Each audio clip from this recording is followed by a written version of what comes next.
the final solution to the Jewish question, or as many know it, Endlösung, or the final solution. The Nazis saw the Jews as a plague, as an inconvenience. The Jewish question was one the Nazis were asking themselves over and over again. How do we get rid of the Jews? And this is why the final solution is the answer to the Jewish question.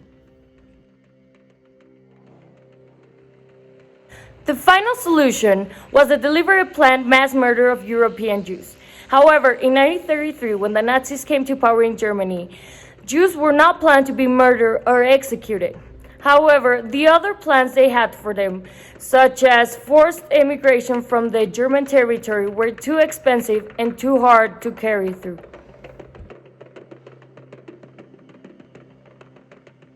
The outbreak of World War II, which resulted from Hitler's empire, meant nothing but disgrace and disaster for the Jews who remained in the German-occupied territories and the territories of their European allies. The eventual exterminations of approximately 6 million European Jews by the Nazis proceeded in 3 phases. Phase 1: Polish ghettos. The Germans aimed to control the large Jewish populations by forcing Jews to reside in marked-off sections of towns and cities in the Nazi-called ghettos, or Jewish residential quarters. Altogether, the Germans created at least 1,000 ghettos in occupied territories. The largest ghetto was in Warsaw, the Polish capital, where almost 500,000 Jews were confined. Phase 2: Mass killings. During the German invasion of the USSR on June 1941, 4 special created SS units called Einsatzgruppen followed behind the German army. Their task was to round up Jews as well as communist officials and Russian army officers and execute them. The victims were taken to the edge of towns and villages, forced to dig mass graves, and then shot and buried in huge numbers. By the end of 1941, 500,000 Jews had been killed in this way, and in total, the victims of Einsatzgruppen numbered around 1.5 million. In 1942, the last part of the final solution took place: the labor camps. This led to the horror of the Nazi death camps, 6 of which were built specifically to murder those brought to them.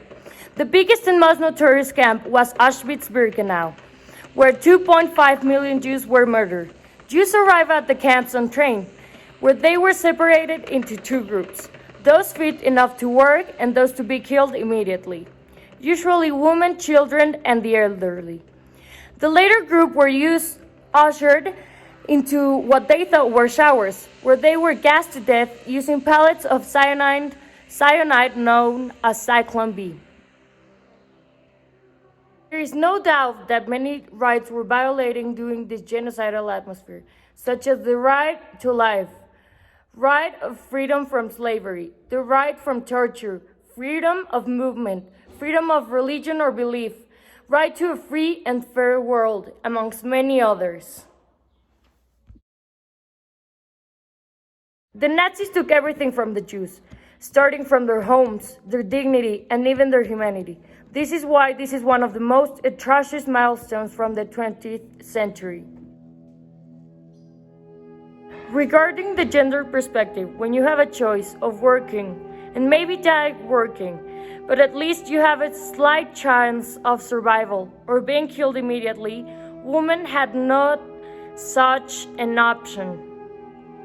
Men were mostly chosen to work, while women, children, and the elderly were immediately killed at the gas chambers. When we talk about German women, yes, there was a difference. The Führer was a man. Most of the high-rank officials were men, but women were not discriminated in the work area. There were women who were part of the SS as well as the Gestapo.